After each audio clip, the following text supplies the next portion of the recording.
നമസ്കാരം. ഡിഫോക്കസിലേക്ക് സ്വാഗതം. കൊച്ചിയിൽ നടിയെ ആക്രമിച്ച സംഭവത്തിൽ താരസംഘടനയായ അമ്മയുടെ നിലപാടിനെതിരെ പ്രതിഷേധം ശക്തമാകുന്നു. അമ്മയുടെ നിലപാട് സ്ത്രീവിരുദ്ധമാണെന്ന് VS അച്യുതാനന്ദൻ പറഞ്ഞു. സംവിധായകരായ വിനയനും ആഷിഖ് അബുവും നടൻ ജോയി മാത്യുവും അമ്മയ്ക്കെതിരെ പരസ്യ നിലപാടുമായി രംഗത്തെത്തി. നടിയെ ആക്രമിച്ച സംഭവത്തിൽ അമ്മയുടെ വാർത്താ സമ്മേളനത്തിലെ മുകേഷ് MLA പ്രതികരണത്തിൽ CPM-നുള്ളിലും പ്രതിഷേധമുണ്ട്. മുകേഷ് ധാർഷ്ട്യത്തിന്റെ ഭാഷ വെടിയണമെന്നാവശ്യപ്പെട്ട് കൊല്ലം ജില്ലയിലെ ഒരു വിഭാഗം CPM നേതാക്കൾ ജില്ലാ സെക്രട്ടറിക്ക് പരാതി നൽകി. കോൺഗ്രസ് പ്രവർത്തകർ മുകേഷ്, ഗണേഷ് കുമാർ, ഇന്നസെന്റ് എന്നിവരുടെ കോലം കത്തിച്ചു.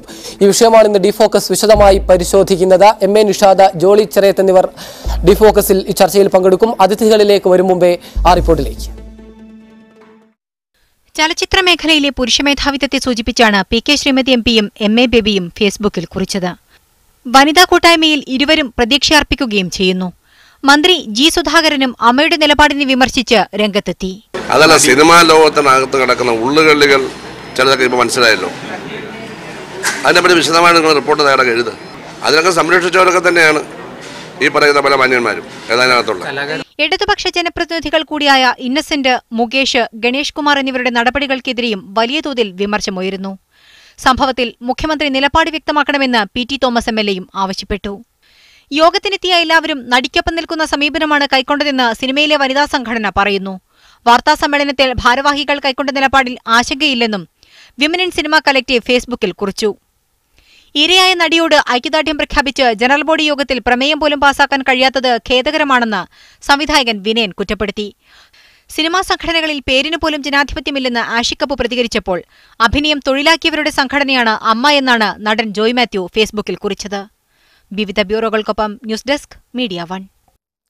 MA നിഷാദ്, സിനിമാ മേഖലയിലെ മുതിർന്ന താരങ്ങൾ അല്ലെങ്കിൽ സിനിമാ പ്രവർത്തകർ പലപ്പോഴും സമൂഹത്തിന്റെ വലിയ ആദരവ് പിടിച്ചുപറ്റിയ ആളുകളാണ്. സംസ്ഥാനത്ത് താരപദവിയിൽ വലിയ പദവിയിൽ ഇരിക്കുന്ന ഒരു പിടി നേതാക്കൾ അമ്മയുടെ ഭാരവാഹിത്വത്തിലുമുണ്ട്. എന്നിട്ട് പോലും തങ്ങളുടെ ഒരു സഹപ്രവർത്തകയ്ക്കെതിരെ ഉണ്ടായ ക്രൂരമായ ഒരു അതിക്രമത്തെ വാതുറന്ന് എതിർക്കാനുള്ള ഒരു ധാർമ്മിക ബോധം എന്തുകൊണ്ടാണ് നിങ്ങളുടെ താരങ്ങളുടെ ഈ സംഘടനയ്ക്ക്, അമ്മയ്ക്ക് ഇല്ലാതെ പോകുന്നത്?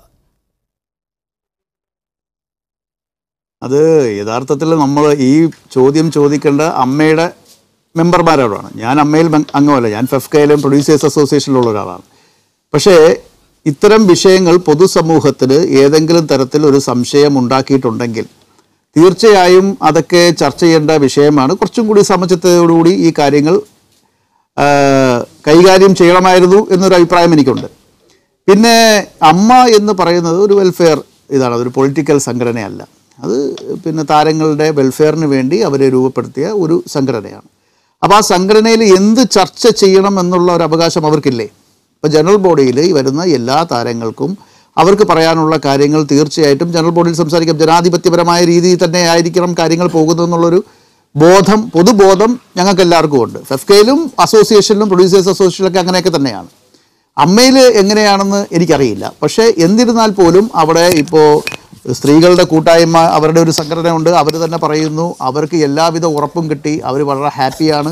അവരുടെ കാര്യങ്ങൾ ഭംഗിയായിട്ട് അവർ എക്സിക്യൂട്ടീവിൽ വെച്ചു. എക്സിക്യൂട്ടീവിൽ വെച്ചിട്ട് അത് വേണ്ട രീതിയിൽ കൈകാര്യം ചെയ്യാമെന്ന് അവർ പറഞ്ഞു. അപ്പം അവർക്കും അതിനകത്ത് പൂർണ്ണ തൃപ്തിയുണ്ട് എന്നുള്ളതാണ് എനിക്ക് മനസ്സിലാക്കാൻ കഴിഞ്ഞത്. അപ്പോൾ സ്വാഭാവികമായിട്ടും അമ്മ എന്ന് പറഞ്ഞ സംഘടനയുടെ ഭാരവാഹികൾ ഇപ്പോൾ ഭയങ്കര വിവാദമായി വന്നിരിക്കുന്ന മുകേഷിൻ്റെയും ഗണേഷ് കുമാറിൻ്റെ കാര്യത്തിൽ അവർ MLAമാരായിരിക്കും, എന്നാൽ കൂടി അവർ അമ്മയുടെ ഭാരവാഹികളും കൂടിയാണ്. ഇപ്പോൾ സ്വാഭാവികമായിട്ടും നടന്മാരാണ്, നടന്മാർക്ക് അവർക്ക് പറയാനുള്ളൊരു സ്പേസ് ഉണ്ട്. അവർ പറയേണ്ട കാര്യങ്ങൾ തീർച്ചയായിട്ടും അവർ പറയും. അപ്പം അതിന് ചില സമയത്ത് പ്രകോപിതമായ എന്തെങ്കിലും സംഭവങ്ങൾ ഉണ്ടെങ്കിൽ അത് കുറച്ച് സമചിത്തതയോടുകൂടി കൈകാര്യം ചെയ്യണമെന്നുള്ള അഭിപ്രായമേ എനിക്കുള്ളൂ. തീർച്ചയായും ജനപ്രതിനിധികൾ എന്ന നിലയിൽ അവർ ചെയ്തത് ശരിയാണോ എന്നുള്ളത് കുറച്ചുകൂടി വിശദമായ ഒരു ചർച്ച ആവശ്യമുണ്ട്. അതിലേക്ക് വരാം. ഒരു കാര്യം, താങ്കളൊരു സിനിമാ പ്രവർത്തകനാണ്, FEFCAയുടെ അംഗമാണ്, സിനിമാ മേഖലയുമായി ദീർഘകാലമായ ബന്ധമുള്ള ഒരാളാണ്. ഈ ഒരു വിഷയം, ഈ നടി ആക്രമിക്കപ്പെട്ട വിഷയം കേരളത്തിൽ വലിയ ചർച്ചയായതാണ്, വലിയ വിവാദമായതാണ്. എന്താണ് ഈ നടി കൂടി അംഗമായ സംഘടനയ്ക്ക്, അല്ലെങ്കിൽ ആരോപണ വിധേയനെ കൂടി ഒരർത്ഥത്തിൽ ഉൾക്കൊള്ളുന്ന ഒരു സംഘടനയ്ക്ക് പറയാനുള്ളത് എന്നറിയാൻ ഒരു സിനിമാ പ്രവർത്തകൻ എന്ന നിലയ്ക്ക്, ഒരു വ്യക്തി എന്ന നിലയ്ക്ക് താങ്കൾക്കൊരു കൗതുകമല്ല, താങ്കൾക്ക് അറിയാനുള്ളൊരു ഒരു ബാധ്യതയില്ല ആ മേഖലയുമായി ബന്ധപ്പെട്ട് എല്ലാവരെയും നിഴലിൽ നിർത്തുന്ന അല്ലെങ്കിൽ എല്ലാവരെയും ഒരു പ്രതിയെ സംരക്ഷിക്കുന്നു അല്ലെങ്കിൽ ഒരു കുറ്റാരോപിതനെ സംരക്ഷിക്കുന്നു എന്നുള്ള ഒരു പ്രതീതി പൊതുസമൂഹത്തിൽ ഉണ്ടെങ്കിൽ അത് മാറ്റാൻ ജനാധിപത്യപരമായ രീതിയിൽ താങ്കൾ പറഞ്ഞതുപോലെ ചർച്ച ചെയ്ത് അത് ഏറ്റവും മാന്യമായ ഭാഷയിൽ സമൂഹത്തോട് പറയാനുള്ള ബാധ്യത ഇവർക്കില്ലേ? ഒരു കാര്യം എനിക്ക് താങ്കളോട് സൂചിപ്പിക്കാനുണ്ട്. കാര്യം താങ്കളുടെ വാക്കുകളുടെ ഇടയ്ക്ക് പ്രതി എന്ന് പറഞ്ഞു. സത്യം പറഞ്ഞു കഴിഞ്ഞാൽ അങ്ങനെ അത് ഒരു കാരണവശാലും പറയാൻ പാടില്ല എന്നുള്ള അഭിപ്രായക്കാരനാണ്. പ്രതി എന്ന് അറിയാതെ വന്നതാണ്, പ്രതി എന്നല്ല കുറ്റാരോപിതൻ എന്ന് ഞാനത് തിരുത്തി പറഞ്ഞിട്ടുണ്ട്. കുറ്റാരോപിതൻ അല്ല, കുറ്റാരോപിതനാണെങ്കിലും ഞാനൊരു കാര്യം പോലീസിന്റെ ഒരു ഫൈൻഡിങ്സ് വരുന്നത് വരെ ഞാൻ തുടക്കത്തിലേ പറയാം, ഞാൻ ആരെ ഡിഫെൻഡ് ചെയ്യാനോ അല്ലെങ്കിൽ ഞാൻ ആരുടെ കൂടെ നിൽക്കുന്ന ഒരാളല്ല. ഞാൻ നിഷ്പക്ഷമായി സംസാരിക്കുന്നത്, അതിനുവേണ്ടിയാണ് നിങ്ങൾ എന്നെ വിളിച്ചിരിക്കുന്നത്. അപ്പം പ്രതി എന്ന് പോലും പ്രതി പറയാൻ പാടില്ല. അതുപോലെ കുറ്റാരോപിതൻ ആരാണ് അയാൾക്കെതിരെ പറഞ്ഞിട്ടുള്ളത്? ഒരു ക്രിമിനലായ പൾസർ സുനിയാണ് പറഞ്ഞിരിക്കുന്നത്. ഇയാൾക്ക് കൂടി അറിയാം. എന്നിട്ട് പോലീസ് അദ്ദേഹത്തിൻ്റെ മൊഴിയെടുത്തു, ക്വസ്റ്റ്യൻ ചെയ്തു. അത് 13 മണിക്കൂറുകൾ നീണ്ടു നിന്നു. അതിനുശേഷം അദ്ദേഹം തിരിച്ചു വന്നു, ഇതുപോലെ കമ്മിറ്റിയിൽ പങ്കെടുത്തു. ഇനി പോലീസിൻ്റെ ഭാഷ്യം വരുന്നത് വരെ നമ്മളൊരു നിഗമനത്തിൽ എത്താൻ പാടില്ല എന്നൊരു അഭിപ്രായക്കാരനാണ് ഞാൻ. തീർച്ചയായും. ഇനി പ്രതി എത്ര ഉന്നതനാണെങ്കിലും അത് നിയമത്തിൻ്റെ മുന്നിൽ വരണം. അതിൽ യാതൊരു സംശയവും വേണ്ട. ഇതിലൊരു വ്യക്തമായ ഗൂഢാലോചനയുണ്ട്, യാതൊരു സംശയവുമില്ല. പൊതുസമൂഹത്തിന് മാത്രമല്ല, ഞങ്ങൾക്ക് എല്ലാവർക്കും അറിയാം. ആരോ ഒരാൾ ഇതിൻ്റെ തിരശ്ശീലയ്ക്ക് പിന്നിൽ നിൽക്കുന്നുണ്ട്. അവരെ പിടിക്കേണ്ടത് പോലീസിന്റെ കടമയാണ്. കേരള പോലീസിന് അതിന് കഴിയുമെന്നുള്ള കാര്യത്തിൽ യാതൊരു സംശയവുമില്ല. ബൈജു കൊട്ടാരക്കര, ഇതിലൊരു ഗൂഢാലോചനയുണ്ട്. അതിൽ പിന്നിലുള്ള ആളുകളെ പിടിക്കപ്പെടുമെന്ന് തന്നെയാണ് സിനിമാ മേഖലയിലുള്ള ആളുകൾ പ്രതീക്ഷിക്കുന്നത്. അപ്പോൾ പോലും ഉയരുന്നൊരു ചോദ്യമുണ്ട്. ഇത്രയും വലിയൊരു വിവാദം ഉണ്ടാകുമ്പോൾ താരസംഘടനയ്ക്ക് കൃത്യമായി ഇതിൽ അതിൻ്റെ ഒരു നിലപാടെടുത്ത അല്ലെങ്കിൽ അതിൻ്റെ ഒരു വിശദീകരണം, നിലപാടെന്ന് പോലും ഞാൻ പറയുന്നില്ല, ഒരു വിശദീകരണം ഇന്നതാണെന്ന് വിശദീകരിക്കുക എന്നത് ഒരു ബാധ്യതയല്ലേ? പ്രത്യേകിച്ച് കലാകാരന്മാർ സമൂഹത്തോട് പ്രതിബദ്ധതയുള്ള ആളുകളായിരിക്കണം എന്നൊക്കെ നാം പറയുമ്പോൾ പോലും എന്തക്രമം എനിക്കറിയില്ല, ആര് നടിയെക്കുറിച്ച് മോശമായി പറഞ്ഞു, ഞാൻ കേട്ടില്ല എന്നൊക്കെ ഒരു സംഘടനയുടെ പ്രസിഡന്റ് ജനങ്ങളോട് പറയുന്നത് എത്രത്തോളം അപഹാസ്യമാണ്. ശരിക്കും ഞാനിപ്പം ശ്രീ എം എ നിഷാദ് പറയുന്നത് കേട്ടുകൊണ്ടിരിക്കുകയായിരുന്നു. എം എ നിഷാദ് എനിക്ക് തോന്നുന്നു ചിലരെയൊക്കെ വെള്ളവിശാനുള്ള ഒരു ശ്രമം നടത്തുന്നില്ല. ഇത് ശരിക്കും അമ്മ എന്ന സംഘടനയുടെ കാര്യങ്ങൾ പറയേണ്ടത് അവർ തന്നെയാണ്. ശരിയാണ്, അവർ തന്നെയാണ് പറയേണ്ടത്. പക്ഷെ ഈ ഒരു ഇഷ്യൂവിൽ, അതായത് ഒരു പെൺകുട്ടിക്കുണ്ടായ ഒരു പീഡനം നടന്ന് ആ ഒരു കേരളം മൊത്തം ചർച്ച ചെയ്യുന്ന ആ ഒരു ഇഷ്യൂവിൽ സ്വന്തം സംഘടനയിൽ ഉള്ള ഒരു മെമ്പർക്കാണ് ഇത് സംഭവിച്ചിരിക്കുന്നത്. അങ്ങനെ സംഭവിച്ചിരിക്കുമ്പോൾ ആ പെൺകുട്ടിക്ക് ഒരു ഐക്യദാർഢ്യം കൊടുക്കാൻ പോലും, അല്ലെങ്കിൽ ഒരു 2 വരി പ്രമേയം എഴുതിയോടെ പാസ്സാക്കി അതുപോലും വായിക്കാനുള്ള ഒരു സൗമനസ്യം ആ സംഘടന കാണിച്ചില്ല എന്ന് പറയുന്നത് വളരെയധികം ദൗർഭാഗ്യകരമായുള്ള കാര്യമാണ്. കാരണം അത് തീർച്ചയായിട്ടും നമ്മളിപ്പോൾ ആരെയും കുറ്റാരോപിതനാക്കാൻ, നമ്മൾ ആരെയും കുറ്റക്കാരനോ പ്രതിയൊന്നും ആക്കിയായിരിക്കും സംസാരിക്കുന്നത്. പ്രതിയെ കണ്ടുപിടിക്കുന്നത് പോലീസാണ്. ഈ പോലീസിന്റെ തന്നെ അന്വേഷണത്തിൽ ഇപ്പം നിഷാദ് പറഞ്ഞു പോലീസിന്റെ അന്വേഷണം വളരെ തൃപ്തികരമാണെന്ന് പറഞ്ഞു. ഇന്ന് DGP പറഞ്ഞേക്കുന്നത് എന്താ? ആ പോലീസിന്റെ പോലീസിന്റെ അന്വേഷണ സംഘത്തിന്റെ ഉന്നത ഉദ്യോഗസ്ഥരെ മാറ്റി നിർത്തിയാണ് അന്വേഷണം നടത്തിക്കൊണ്ടിരിക്കുന്നത്. ഇതിന്റെയൊക്കെ അർത്ഥം എന്താ ഇവിടെ? ഇത് ഞാൻ പറഞ്ഞില്ലേ, ഇതൊരു വലിയ ഗൂഢാലോചന തന്നെയാണ്, യാതൊരു സംശയവും. ഇത് ഗൂഢാലോചനയാണെന്ന് പറയുന്നത് ഞങ്ങൾ തന്നെയാണ്. ഈ ഗൂഢാലോചന തകർക്കാൻ, അല്ലെങ്കിൽ ഈ ഗൂഢാലോചനയുടെ പിന്നിൽ ആരാണെന്നുള്ളത് നിഷാദ് പറഞ്ഞ പോലെ തന്നെ ഇത് കണ്ടുപിടിക്കേണ്ടത് മലയാള സിനിമയ്ക്ക് അത്യാവശ്യമായ ഒരു കാര്യമാണ്. ഇത് കണ്ടുപിടിച്ചേ മതിയാവുള്ളൂ. മലയാള സിനിമയ്ക്ക് മാത്രമല്ല, കേരളത്തിലെ ഓരോ പെൺകുട്ടിക്കും, ഇവിടെ കേരളത്തിലുള്ള ഓരോ പെൺകുട്ടിക്കും അത്യന്താപേക്ഷിതമായ ഒരു ഘടകമാണ് ഇത് കണ്ടുപിടിക്കുക എന്നുള്ളത്. ഇത് കണ്ടുപിടിച്ചില്ലെങ്കിൽ ഈ പ്രവണത ഇനിയും വളരും, സിനിമയിൽ ഇനിയും വളരും. സിനിമയിലെ ഒരു താരസാമ്രാജ്യം ഉണ്ടെന്ന് കരുതി ആരും എന്തും പറയുന്നു, ഒന്നും എല്ലാ ആൾക്കാരും കേൾക്കണമെന്നില്ല. ജോളി ചെറിയത്ത് കൂടി ചേരുന്നു. ശ്രീമതി ജോളി ചെറിയത്ത്, കഴിഞ്ഞ ദിവസം അമ്മയുടെ ജനറൽ ബോഡി അതിനുശേഷം നടന്ന വാർത്താ സമ്മേളനം ഇത് കേരളം മുഴുവൻ കണ്ടതാണ്.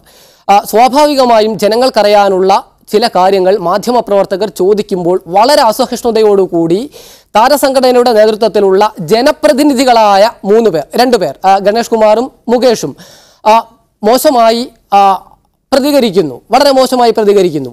ആ മേഖലയിലുള്ള ഒരു സഹപ്രവർത്തക ആക്രമിക്കപ്പെട്ട സംഭവമാണ്. അവർക്ക് ഐക്യദാർഢ്യം പ്രഖ്യാപിച്ച് അങ്ങനെ ഒരു തീരുമാനമെടുത്തിട്ടുണ്ടെങ്കിൽ അത് പരസ്യമായി പറയാൻ പോലും കെൽപ്പില്ലാത്ത വിധം ദുർബലമായ ഒരു ജനാധിപത്യ രീതിയാണോ ഈ അമ്മ എന്ന സംഘടനയ്ക്കുള്ളത്?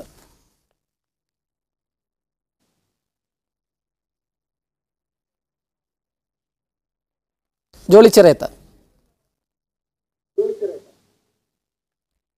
അതെ, ആദ്യം നമ്മൾ മനസ്സിലാക്കേണ്ടത് ഈ അമ്മ എന്ന സംഘടന എന്ന് പറയുന്നത് ഒരു എൻ്റർടൈൻമെൻറ്റ് ഇൻഡസ്ട്രിയിലെ അഭിനയം തൊഴിലാക്കിയവരുടെ ഒരു സംഘടനയാണ്. അതുപോലെ തന്നെ ഞാൻ മനസ്സിലാക്കുന്നത് അവിടെ ടെക്നീഷ്യന്മാർക്കും പല വിഭാഗത്തിൽ ജോലി ചെയ്യുന്ന ആളുകൾക്കുള്ള സംഘടനകളുണ്ട്. അപ്പം ഇവിടെ നടക്കുന്ന ഒരു കാര്യം എന്ന് പറഞ്ഞാൽ അതൊരു ക്രിമിനൽ ഒഫൻസ് ആണ്. അതിനകത്ത് ജോലി ചെയ്യുന്ന ഒരു സഹപ്രവർത്തകയ്ക്കെതിരെ നടന്ന ഒരു ക്രിമിനൽ ഒഫൻസ്. അപ്പം ആദ്യം തന്നെ ഒരു സംഘടന ആദ്യം തന്നെ എടുക്കേണ്ട ഒരു സ്റ്റാൻഡ് ആ കാര്യത്തിൽ എന്താണെന്നുള്ളതാണ്. എന്തിനു വേണ്ടിയാണ് ഈ സംഘടന? അതിൽ തന്നെ നമ്മൾ മനസ്സിലാക്കേണ്ടത് 24 മണിക്കൂറും പല മേഖലയിൽ ജോലി ചെയ്യുന്നത് പോലെ തന്നെ ഒരു തൊഴിൽ മേഖലയാണ് സിനിമ എന്ന് പറയുന്നതും. അപ്പം അവിടെ ആദ്യത്തെ തന്നെ പ്രതികരണം ഉണ്ടായത് തന്നെ വളരെ വേദനിപ്പിക്കുന്ന വിധത്തിൽ, അതായത് ഇനി മുതൽ അഭിനയിക്കാൻ പോകുന്നവരൊരു ബോഡി ഗാർഡിനെ കൊണ്ടുപോകട്ടെ എന്നുള്ള രീതിയിലാണ്. അതാണോ വേണ്ടത്? കാരണം ഒരു ജനാധിപത്യ സംവിധാനത്തിനകത്ത് അങ്ങനെയുള്ള ഒരു സിസ്റ്റത്തിനകത്ത് ഇമ്മീഡിയറ്റ് ആയിട്ട് ഇതിന് പിന്നിൽ ആരാണ് അല്ലെങ്കിൽ എന്താണ് ആ സ്ത്രീക്കെതിരെ നടന്നത് എന്നുള്ള ഒരു ആർജവത്തോടു കൂടിയുള്ള ഒരു ഡിമാൻഡാണ് നമ്മൾ വെക്കേണ്ടത്. കാരണം ഇതൊരു ക്രിമിനൽ ഒഫൻസ് തന്നെയാണ് ആ സ്ത്രീക്ക്. ഇത് മാത്രമല്ല, നമ്മൾ വേറെ ഒന്നും മനസ്സിലാക്കേണ്ടത്, ഒരു സ്ത്രീക്കെതിരെ എന്തെങ്കിലും വിധത്തിലുള്ള അതിക്രമം ഉണ്ടാവുമ്പോൾ അത് തുറന്നു പറയാൻ ആ സ്ത്രീ തന്നെ തയ്യാറാവുമ്പോൾ അവരെ കൂടുതൽ വിക്ടിമൈസ് ചെയ്യുന്ന ഒരു സിസ്റ്റം തന്നെ അവരെ വീണ്ടും വീണ്ടും വിക്ടിമൈസ് ചെയ്യുന്ന ഒരു ഗതികെട്ട സമ്പ്രദായം നമ്മൾ കാണുന്നുണ്ട്. അപ്പോൾ ഇവിടെ ആരെ കൂടിയാണ് നിൽക്കേണ്ടത്? ഇമ്മീഡിയറ്റ് ആയിട്ട് നമ്മൾ ആരെ കൂടിയാണ് ഈ സംഘടനയാണെങ്കിലും പൊതുസമൂഹമായാലും നിൽക്കേണ്ടത് എന്നുള്ളൊരു ചോദ്യമുണ്ട്. രണ്ടാമത്, ഇപ്പം ഈ സംഘടനയുടെ അകത്ത് നമുക്കറിയില്ല ഇവരുടെ ജനറൽ ബോഡിയിൽ എന്ത് നടന്നു, എങ്ങനെയായിരുന്നു, അല്ലെങ്കിൽ ഇതിൻ്റെ ഒരു സംവിധാന വഴക്കങ്ങൾ എന്താണ്. കാരണം നമ്മൾ ഇവിടെ നിന്ന് നോക്കുമ്പോൾ അതിൻ്റെ പ്രകടനങ്ങൾ കണ്ടു കഴിഞ്ഞാൽ ജനാധിപത്യം എന്ന് പറയുന്നതും പ്രതിപക്ഷ ബഹുമാനം എന്ന് പറയുന്നതും എന്താണെന്ന് അതിലെ അംഗങ്ങൾക്ക്, അതിൽ 4 പേര് പോലും അതൊരു ജനപ്രാതിനിധ്യം, മിസ്റ്റർ ദേവൻ അടക്കമുള്ള ഒരാൾ ഒരു കാലത്ത് ഇലക്ഷനെ നേരിട്ടിട്ടുള്ള ഒരാളാണ്. ബാക്കി 3 പേരെന്ന് പറയുന്നത് ജനപ്രതിനിധികളാണ്. ഇവരുടെ പോലും പെർഫോമൻസ് എന്താ, ഇത് ജനാധിപത്യ രീതികൾ എന്താണെന്നുള്ളത് മനസ്സിലായിട്ടുണ്ടോ എന്ന് നമുക്ക് സംശയം തോന്നും. അപ്പോൾ ഇതിനകത്ത് വേറൊന്നും ഒരു കാര്യം മനസ്സിൽ, ഇതിനകത്ത് പക്ഷം പിടിക്കലിൻ്റെ പ്രശ്നമല്ല, കൃത്യമായിട്ട് പക്ഷം ഉണ്ടാവണം. കാരണം ആദ്യം തന്നെ ഇരയ്ക്കൊപ്പം നിൽക്കുക എന്നുള്ളത് തന്നെയാണ്. അതിനപ്പുറം ഇതൊരു കേസാണ്. അവിടെ ആരോപണ വിധേയനായിട്ടുള്ള വേറൊരു സഹപ്രവർത്തകൻ, അയാൾ ചോദ്യം ചെയ്യുന്നതേ ഉള്ളൂ, അയാൾ കുറ്റവാളിയാണെന്ന് ആരും പറയുന്നില്ല. അപ്പം ഇത്രയും ആവേശത്തോടു കൂടി ഇങ്ങനെ നമ്മുടെ പൊതുസമൂഹത്തിൻ്റെയും ഗവൺമെൻറ്റിനും മുന്നിൽ ഉള്ള ഒരു കേസ്, ഇനി FIR ില്ലാത്ത ഒരു കേസിനകത്ത് ഞങ്ങൾ 2 പേരെയും സംരക്ഷിക്കും എന്നൊക്കെ ഇത്രയും ആധികാരികമായി പറയുന്നതിന്റെ ഒക്കെ ന്യായം എന്താ? തീർച്ചയായും ഇതാണ് പ്രശ്നം. താരസംഘടനയിൽ അതിന്റെ നേതൃസ്ഥാനത്തുള്ളവർ, താങ്കളും പൊതുപ്രവർത്തന മേഖലയും കൂടി ബന്ധപ്പെട്ട ഒരാളെന്നാണ് ഞാൻ മനസ്സിലാക്കുന്നത്. തീർച്ചയായും ഗണേഷ് കുമാറിനെയും മുകേഷിനെയും പോലെയുള്ള ആളുകൾ വളരെ ആവേശത്തോടു കൂടി ഞങ്ങൾ 2 പേരെയും സംരക്ഷിക്കും എന്ന് പറയുന്നതിൻ്റെ യുക്തി, അതുമാത്രമല്ല അതൊന്നും ചോദിക്കേണ്ട എന്ന് പറയുന്നതിൻ്റെ ധാർഷ്ട്യം, ഇതൊക്കെ ഒരുപക്ഷെ സിനിമാ മേഖലയിൽ മാത്രം ഒതുങ്ങി നിൽക്കുന്നവർക്കാകാം. പക്ഷേ പൊതു മേഖലയിൽ പ്രവർത്തിക്കുന്നവർക്ക്, ജനപ്രതിനിധികളുടെ എന്ന ആനുകൂല്യം പറ്റുന്നവർക്ക്, ആ നെയിം ബോർഡ് വെച്ച് നടക്കുന്നവർക്ക് അവർക്ക് ചേരുന്നതാണോ?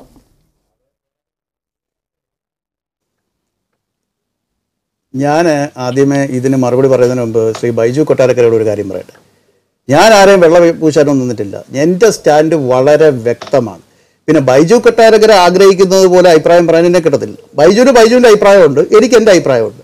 ഞാൻ ആരെയും വെള്ളം പൂശിട്ടില്ല. ഞാൻ പറഞ്ഞ ഒറ്റ കാര്യം, നിങ്ങൾ പറഞ്ഞ ഒരു തെറ്റ് ചൂണ്ടിക്കാണിച്ചു എന്ന് മാത്രം. ആദ്യം മുതൽ ഇരയ്ക്കൊപ്പം നിന്നിട്ടുള്ള ആളാണ്. നടി എന്നുള്ളതല്ല. ഒരു സ്ത്രീ അപമാനിക്കപ്പെട്ടു, സ്ത്രീ ആക്രമിക്കപ്പെട്ടു, അത് നടിയല്ല, എത്രയോ സഹോദരിമാർ ഓരോ ദിവസവും ആക്രമിക്കപ്പെട്ടുകൊണ്ടിരിക്കുന്ന ഈ കാലഘട്ടത്തിൽ മാധ്യമങ്ങളുടെ ശ്രദ്ധ അവിടെയും വേണം. തീർച്ചയായിട്ടും മാധ്യമങ്ങൾ അത് ചെയ്യുന്നുണ്ട്, ഇല്ലെന്ന് ഞാൻ പറയുന്നില്ല. പക്ഷേ ഈ അമ്മയിൽ കുറച്ചും കൂടി സമചിത്തതയോടുകൂടി ഇത് കൈകാര്യം ചെയ്യണമെന്നാണ് ഞാൻ എല്ലാ ചർച്ചകളിലും പറഞ്ഞുകൊണ്ടിരുന്നത്. അത് മുകേഷ് ആണെങ്കിലും ശ്രീ ഗണേഷ് കുമാർ ആണെങ്കിലും അവർ ജനപ്രതിനിധികളാണ്. അവർ കുറച്ചും കൂടി ഇതിൽ അവർക്ക് പറ്റിയൊരു നോട്ടപ്പശക് അത് വളരെ വലിയാണ്. പൊതുസമൂഹത്തിൽ ഇത്രയും ചർച്ചയ്ക്കും വിമർശനത്തിനും വിമർശനത്തിന് വിധേയരായതിൻ്റെ പ്രധാന കാരണം എന്താണെന്ന് പറഞ്ഞാൽ, ഒരു വരി അവർ എഴുതിയിരുന്നെങ്കിൽ, ഇരയ്ക്കൊപ്പം ഞങ്ങൾ ഉണ്ടെന്നുള്ളൊരു വരി, തീർച്ചയായിട്ടും അവരത് തീരുമാനമെടുത്തിട്ടുണ്ട്. അവർ ഇരയ്ക്കൊപ്പമാണ്, ആ സഹപ്രവർത്തകക്കൊപ്പമാണ് എന്നുള്ളതൊക്കെ ശരി തന്നെ. പക്ഷേ പൊതുസമൂഹത്തിൻ്റെ മുമ്പിൽ അതൊന്ന് ഹൈലൈറ്റ് ചെയ്തിരുന്നെങ്കിൽ ഇത്തരം ഒരു വിമർശനം അവർക്ക് വരില്ലായിരുന്നു. തീർച്ചയായും ശ്രീ എം എ നിഷാദ്, അതാണല്ലോ പ്രധാനം. ഇരയ്ക്കൊപ്പം ഞങ്ങൾ നിൽക്കും എന്നുള്ളതാണല്ലോ ഇതിൽ എടുക്കേണ്ട ഒരു സ്റ്റാൻഡ്. സ്വാഭാവികമായും ഇത്തരത്തിലുള്ള ഒരു സ്ത്രീ ആക്രമിക്കപ്പെടുന്ന സംഭവത്തിൽ, കേസിൽ എടുക്കേണ്ട ഒരു സ്റ്റാൻഡ് അതാണ്. അത് യാദൃശ്ചികമായി വിട്ടുപോയതാണെന്ന് എങ്ങനെയാണ് കരുതാൻ കഴിയുന്നത്?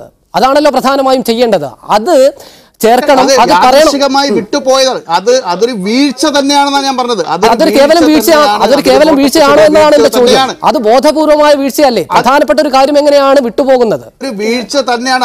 അത് പൊതുസമൂഹത്തിന്റെ മുമ്പിൽ അത് പറയാൻ ബാധ്യസ്ഥരാണ് ഏത് സംഘടനയാണെങ്കിലും. പ്രത്യേകിച്ച് ഇത്തരം ഒരു വിഷയം നടന്ന സ്ഥിതിക്ക് ഇത് നിസ്സാരമായ ഒരു കാര്യമല്ല. അതേ സംഘടനയിലുള്ള ഒരു സഹപ്രവർത്തകയ്ക്ക് സംഭവിച്ച ഏറ്റവും ദാരുണമായ ഒരു വിഷയം, ആ വിഷയത്തെ കുറച്ചും കൂടി ഡീറ്റെയിൽ ആയിട്ട് കൈകാര്യം ചെയ്യണമെന്നുള്ള അഭിപ്രായക്കാരനാണ് ഞാൻ. അല്ലാതെ അതിനെതിരായിട്ടല്ല ഞാൻ പറയുന്നത്. ശ്രീ ബൈജു കൊട്ടാരക്കര, ഇരയ്ക്കൊപ്പം ഞങ്ങൾ നിൽക്കും, അവരുടെ നിയമ പോരാട്ടങ്ങൾക്ക് പിന്തുണ നൽകും എന്ന് പറയാൻ അമ്മ എന്ന പ്രസ്ഥാനത്തിന് കഴിയാതെ പോയത് കേവലം ഒരു വീഴ്ചയായി മാത്രം കണ്ടാൽ മതിയോ? ശ്രീമതി ജോളി ചെറിയത്ത്, ഈ ചോദ്യം താങ്കളോട് ആവർത്തിക്കുകയാണ്. ഇതൊരു കേവലമായ ഒരു വീഴ്ചയായിട്ടാണോ താങ്കൾ കാണുന്നത്? ഇത് കേവലമായ ഒരു വീഴ്ചയല്ല, ഒരു നിലപാടില്ലായ്മയുടെ പ്രശ്നം കൂടിയാണ് അത്. ഇതിനകത്തെന്ന് പറഞ്ഞാൽ നമ്മളൊന്ന് കാണേണ്ടത് മീഡിയാസിന് പോലെ ഒരു പങ്കാളിത്തമുണ്ട്. കാരണം ഇങ്ങനെ താരകേന്ദ്രീകൃതമായിട്ട് എന്ന് പറയുമ്പോൾ അവിടെ സ്ത്രീകളില്ല കേട്ടോ, വളരെ കൃത്യമായിട്ട് പുരുഷ താരകേന്ദ്രീകൃതമായിട്ട് ഒരു സിനിമ വ്യവസായത്തെ ഉറപ്പിച്ചെടുക്കുന്നതിൽ നിങ്ങൾ മാധ്യമങ്ങൾക്കും നല്ല പങ്കുണ്ട്. ഇതിൻ്റെ ധാർഷ്ട്യം തന്നെയാണ് ഇന്നലെ നിങ്ങൾ അനുഭവിച്ചതും. അതായത് നിങ്ങളൊരു ചോദ്യത്തിന് റെസ്പോൺസിബിൾ ആയിട്ട് ഒരു മറുപടി തരാൻ ഞങ്ങൾക്ക് പറ്റില്ല എന്നുള്ള ധാർഷ്ട്യം തന്നെയാണ് ഇന്നലെ നമ്മളൊക്കെ ഈ മലയാളി സമൂഹം ഇരുന്ന് കണ്ടത്. അപ്പോൾ ഇവിടെ എന്ന് പറഞ്ഞു വെച്ചാൽ ഇത് ഇത്രയ്ക്കും ഈ ഒരു സംഘടനയുടെ അകത്ത് ഒരു തരത്തിലുള്ള ജനാധിപത്യവും അല്ലെങ്കിൽ ഒരു തരത്തിലുള്ള നീതിയും ഉണ്ടാവില്ല എന്നുള്ളതിൻ്റെ ഒരു റിഫ്ലക്ഷൻ പോയി. ഇതിനകത്ത് ഇവരല്ല നീതി കൊടുക്കേണ്ടത്, പക്ഷേ ഒരു സഹപ്രവർത്തക എന്നുള്ള രീതിയിൽ ആർക്കൊപ്പം എങ്ങനെ നിൽക്കണം, അത് എങ്ങനെ ചേർത്ത് പിടിക്കണം, ഇതിൻ്റെ ഒരു പ്രാഥമിക ജനാധിപത്യ മര്യാദ പോലും ഇല്ലാതെ സംസാരിക്കുമ്പോൾ എനിക്ക് തോന്നുന്നു ഇങ്ങനെയൊക്കെയുള്ള ഒരു അവസ്ഥയിൽ നിന്ന് തന്നെയായിരിക്കണം ഈ വിമൺ കളക്റ്റീവ് എന്ന് പറഞ്ഞൊരു സംഘടനയ്ക്ക് ഉണ്ടാവുന്നത്. അവർ തുടങ്ങിയിട്ടേ ഉള്ളൂ. അവരുടെ ഇടപെടലുകൾ നമുക്കിപ്പോൾ വളരെ പരിമിതമായി തോന്നുന്നുവെങ്കിൽ പോലും അതൊരു നല്ല ചുവടുവെപ്പ് തന്നെയാണ്. ശ്രീ ബൈജു കൊട്ടാരക്കര, നമ്മുടെ താരകേന്ദ്രീകൃതമായ സിനിമാ മേഖലയെക്കുറിച്ച് ജോളി ചെറിയത്ത് പറഞ്ഞു. അമ്മ എന്ന സംഘടനയെ മാത്രം എടുത്താൽ ആ സംഘടന ഏതെങ്കിലും തരത്തിലുള്ള ഒരു ജനാധിപത്യ മൂല്യങ്ങൾ പുലർത്തുന്ന ഒരു സംഘടനയാണോ? അഭിപ്രായം പറയാൻ, ധൈര്യമായി കാര്യങ്ങൾ അവതരിപ്പിക്കാനുള്ള ശേഷി എത്ര പേർക്കുണ്ട്? ഇന്നലത്തെ യോഗത്തിൽ ഈ വിഷയം അവതരിപ്പിക്കുകയും ഇരയ്ക്കൊപ്പം നിൽക്കുക എന്നുള്ള സാമാന്യമായ ഒരു പൊതുവികാരം ഉണ്ടാവുകയും ചെയ്തു എന്ന് താങ്കൾ വിശ്വസിക്കുന്നുണ്ടോ, സിനിമാ മേഖലയുമായി ബന്ധപ്പെട്ട ഒരാളെന്ന നിലയിൽ? തീർച്ചയായിട്ടും. ഞാൻ ആദ്യം തന്നെ അവരുടെ വേറൊരു കാര്യം പറയാം. ഈ അമ്മയില് അവരൊരു ജനാധിപത്യ മൂല്യം ഉയർത്തിപ്പിടിക്കുന്ന ഒരു സംഘടനയാണെന്ന് അല്പം പോലും വിശ്വാസമില്ലാത്ത ഒരാളാണ്. അങ്ങനെ ജനാധിപത്യ മൂല്യം അവിടെ ഇല്ല. രണ്ടാമത്തെ കാര്യം, ഈ താരസംഘടനയില് ഞാൻ പല സ്ഥലത്തും പറഞ്ഞിട്ടുണ്ട്, ഒരു താരാധിപത്യമാണ് അവർക്ക്. ഈ ഇന്ന് MA ബേബി ഉൾപ്പെടെയുള്ള ആൾക്കാർ പറഞ്ഞതുപോലെ ഒരു താരാധിപത്യമാണ്. ഈ താരാധിപത്യം എന്ന് പറയുമ്പോൾ അവരെ ആശ്രയിച്ചാണ് ബാക്കിയുള്ള താരങ്ങൾ നിൽക്കുന്നത്. താഴോട്ടുള്ള താരങ്ങൾ അതൊക്കെ MA നിഷാദിനൊക്കെ അറിയാവുന്നതാണ്. MA നിഷാദ് ഒന്നും ഉണ്ടായിരിക്കുന്നതാണ്. ഈ താഴേക്കുള്ള ആളുകൾ നിൽക്കുന്നത് അവരെ ആശ്രയിച്ചാണ്. അതുകൊണ്ട് അവിടെ കയറിയിട്ട് ഇപ്പൊ അവിടെ ഗണേഷ് കുമാറോ മുകേഷോ അല്ലെങ്കിൽ ഇന്നസെന്റ് എന്നിട്ട് ആർക്കെങ്കിലും ചോദ്യം ചോദിക്കാനുണ്ടോ, ഉണ്ടെങ്കിൽ ഇവിടെ ഒന്ന് ചോദിക്കാം എന്ന് പറഞ്ഞാൽ ഒരൊറ്റ മനുഷ്യൻ അവിടെ കയറി ആ ചോദ്യം ചോദിക്കാൻ ചെല്ലില്ല. അതേസമയം നമുക്ക് ആ പെൺകുട്ടിയുടെ ആ പെൺകുട്ടിക്കുണ്ടായ ഇഷ്യൂവിനെ കുറിച്ച് നമുക്കൊന്ന് സംസാരിക്കാം. അല്ലെന്നുണ്ടെങ്കിൽ അതിനെക്കുറിച്ച് നമുക്കൊരു പ്രമേയം, ഒരു സംഘടനയാണല്ലോ, ഒരു പ്രമേയം പാസ്സാക്കിക്കൂടെ? ആ ഒരു പ്രമേയം പാസ്സാക്കിയിട്ട് ഇതിനെ നമുക്ക് അനുകൂലിക്കാം. ഈ കുട്ടിയുടെ ഒപ്പം നമ്മളുണ്ട്. നമുക്കൊരു പത്രപ്രസ്താവന കൊടുക്കാം. പത്രക്കാർ ചോദ്യം ചോദിച്ചാൽ നമുക്കിന് മറുപടി പറയാം. നമ്മൾ ആ കുട്ടിയുടെ കൂടെ ഉണ്ട്. എന്നാൽ നമ്മുടെ കൂട്ടത്തിലുള്ള ഒരു കുറ്റാരോപിതനുണ്ടെങ്കിൽ അയാളുടെ കൂടെയും നമ്മളുണ്ട് എന്നുള്ളത് ഇത്ര ഒരു സാമാന്യമായിട്ട് പറയേണ്ട കാര്യമേ ഉള്ളൂ. മുകേഷൊക്കെ ഇത്രയധികം ആക്രോശിച്ച് സംസാരിക്കേണ്ട യാതൊരു ആവശ്യമില്ല. മുകേഷ് ഏട്ടനൊന്നും എനിക്ക് കുറെ കാലങ്ങളായിട്ട് അറിയാവുന്നതാണ്. എന്റെ സിനിമയിലൊക്കെ അഭിനയിച്ചിട്ടുള്ള ആളുമാണ്. മുകേഷ് ഏട്ടനൊന്നും ഇത്രയൊന്നും ആക്രോശിക്കാൻ കണ്ടിട്ടില്ല. ഈ ആക്രോശിച്ചതിന്റെ കാരണമാണ് മനസ്സിലാവാത്തത്. ഈ മുകേഷ് ഏട്ടനാണെങ്കിലും ഗണേഷ് ആണെങ്കിലും ഈ ഗണേശന്റെ ക്ലാസ്മേറ്റ് കൂടിയാണ്. ഇവരൊക്കെ ഈ ആക്രോശം എന്തിനാണ് ഇതിനകത്ത്? ഇതാണ് പ്രശ്നം. ഇതിൽ ഏതെങ്കിലും ഒരു പക്ഷ പിടിക്കണം എന്നാരും പറയുന്നില്ല. സ്വാഭാവികമായി ഒരു കേസുമായി ബന്ധപ്പെട്ട് ഉയരുന്ന സംശയങ്ങൾ, ആ സംശയങ്ങൾ പൊതുസമൂഹത്തിൽ ഉണ്ടാകുമ്പോൾ ആ സംശയ ദൂരീകരണത്തിന് ശ്രമിക്കുന്നതിന് പകരം ഞങ്ങൾക്കെതിരെ ചോദിക്കാൻ നിങ്ങളാരാണ്, ഞങ്ങൾ പറയുന്നത് ചോദിച്ചാൽ മതി, ചായ കുടിച്ചിട്ട് പോകാം എന്നൊക്കെ പറയുന്ന രീതിയിൽ ജനപ്രതിനിധികൾ ഉൾപ്പെടെയുള്ള ആളുകൾ പെരുമാറുമ്പോഴാണ് പ്രശ്നങ്ങൾ കൂടുതൽ സംശയങ്ങളിലേക്ക് നീങ്ങുന്നത്. എന്തിനാണ് അമ്മയുടെ അധികാര സ്ഥാനങ്ങളിൽ ഇരിക്കുന്ന ആളുകൾക്ക് ഈ കേസിന്റെ കാര്യം ചോദിക്കുമ്പോൾ പറയുമ്പോൾ ഈ വരുന്ന അമിതാവേശവും വെപ്രാളവും എന്തിനാണെന്നതാണ് പൊതുജനം സംശയിക്കുന്നത്.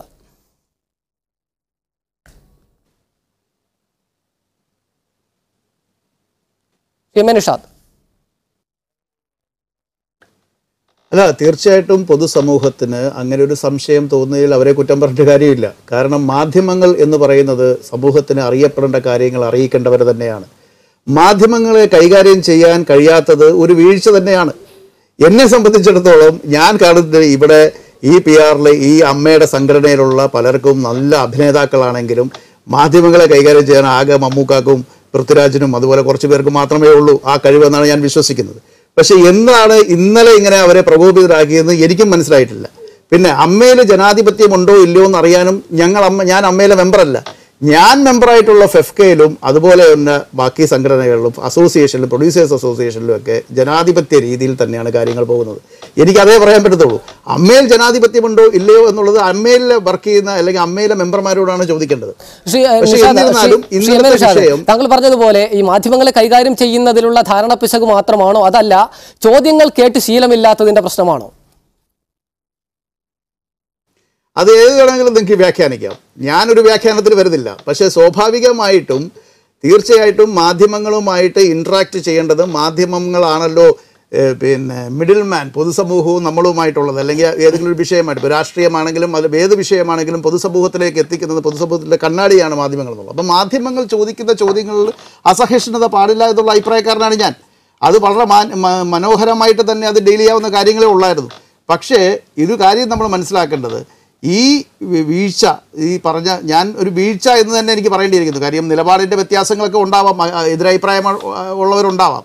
പക്ഷേ ഇരയോടൊപ്പം ആ ആക്രമിക്കപ്പെട്ട സഹോദരിയോടൊപ്പം കുറച്ചും കൂടി സ്ട്രോങ് ആയിട്ട് എല്ലാവരും, അത് ഞാൻ അമ്മ മാത്രമല്ല, ഓൾ മലയാളം ഇൻഡസ്ട്രി, ഈ സിനിമയിൽ നടന്നൊരു സംഭവമായുണ്ട്. മലയാളം ഇൻഡസ്ട്രിയിലെ എല്ലാവരും ഒറ്റക്കെട്ടായിട്ട് ആ കുട്ടിയുടെ കൂടെയാണ് നിൽക്കേണ്ടത്. അതിൽ യാതൊരു സംശയവുമില്ല. ആർക്കാണ് അതിനകത്ത് സംശയമുള്ളത്? അമ്മയ്ക്ക് മാത്രമേ സംശയമുള്ളൂ. ശ്രീ നിഷാദ്, അമ്മയ്ക്ക് മാത്രമേ അതിൽ സംശയമുള്ളൂ.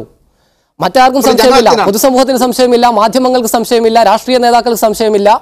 സിനിമയിലെ ഈ മുഖ്യധാരയിൽ ഇടം പിടിച്ചിരിക്കുന്ന താര സ്വരൂപങ്ങൾക്ക് ചുറ്റും കറങ്ങിക്കൊണ്ടിരിക്കുന്ന വിഗ്രഹങ്ങൾക്കും അതുമായി ബന്ധപ്പെട്ടിരിക്കുന്ന ആളുകൾക്ക് മാത്രമേ അതിൽ സംശയമുള്ളൂ. അതാണ് പ്രശ്നം. അതായത് ഈ താരാധിപത്യത്തെ പറ്റിയൊക്കെ ബൈജു കൊട്ടാരക്കര പറഞ്ഞു, ചിലപ്പോൾ ഉണ്ടാവാം, ഇല്ലെന്ന് ഞാൻ പറയുന്നില്ല. നിഷാദിനറിയാം, നിഷാദ് മിണ്ടായിരിക്കും. ഞാൻ താരങ്ങളുടെ പുറകെ നടന്ന് സിനിമ ചെയ്യുന്ന ആളല്ല. എൻ്റെ പുതിയ സിനിമകളിൽ പോലും വലിയ താരങ്ങളില്ല. നമ്മൾ എപ്പോഴും ഒരു മനസ്സിലാക്കുന്നത്, ഞാൻ ഈ താരങ്ങൾക്ക് അനാവശ്യമായ ഇമ്പോർട്ടൻസ് കൊടുക്കുന്നവർക്കായിരിക്കാം അതിനെപ്പറ്റിയൊക്കെ ധാരണയും അല്ലെങ്കിൽ വിഷമങ്ങളും ഉള്ളത്. അവരും all are one among equals. അപ്പോൾ നമ്മളെല്ലാവരെയും ഒരേപോലെ തന്നെ കാണുക എന്നുള്ളതാണ്. എൻ്റെ അടുത്ത് ഇന്ന് വരെ ആരും ഒരു താരാധിപത്യമോ അല്ലെങ്കിൽ ആ രീതിയിലോ കാണിച്ചിട്ടില്ല. അങ്ങനെയുള്ളവരുമായിട്ട് ഞാൻ സഹകരിക്കത്തില്ല. ഇത് എൻ്റെ വ്യക്തിപരമായ. ശ്രീമതി ജോളി ചെറിയാൻ, അവസാനമായി ഈ നിലവിലുള്ള LDF സർക്കാർ സ്ത്രീ സുരക്ഷയുമായി ബന്ധപ്പെട്ട വലിയ വാഗ്ദാനങ്ങളുമായാണ് അധികാരത്തിൽ വന്നത്. സ്വാഭാവികമായും കഴിഞ്ഞ നിയമസഭാ തെരഞ്ഞെടുപ്പിൽ ഇടതുമുന്നണി സ്ഥാനാർത്ഥിയായി CPM സ്ഥാനാർത്ഥിയായാണ് മുകേഷ് നിയമസഭയിലെത്തിയത്. ഇന്നസെന്റ് കേരളത്തിൽ നിന്നുള്ള ഒരു ജനപ്രതിനിധിയാണ്, പാർലമെന്റ് അംഗമാണ്. ഇത്തരത്തിലുള്ള ആളുകൾ, ഇവർക്ക് പൊതുസമൂഹത്തോട് ഉത്തരവാദിത്വമില്ലേ? ഇത്തരമൊരു വിഷയം വരുമ്പോൾ അതിൽ ഇടപെടാനും സംസാരിക്കാനും പൊതുസമൂഹത്തിൻ്റെ സംശയങ്ങൾ ദൂരീകരിക്കാനുമുള്ള രാഷ്ട്രീയ ബാധ്യത കൂടിയുള്ള ആളുകളാണ്. അത്തരത്തിൽ അവർ അത് ചെയ്യാതിരിക്കുകയും മാത്രമല്ല മാധ്യമങ്ങൾ ഉൾപ്പെടെ ഇത്തരം കാര്യങ്ങൾ പറയുന്നവരെ അടച്ചാക്ഷേപിക്കുകയും അവരോട് കയർക്കുകയും ചെയ്യുമ്പോൾ എന്ത് സന്ദേശമാണ് ഇതിൽ നിന്ന് പൊതുസമൂഹത്തിന് കിട്ടുന്നത്?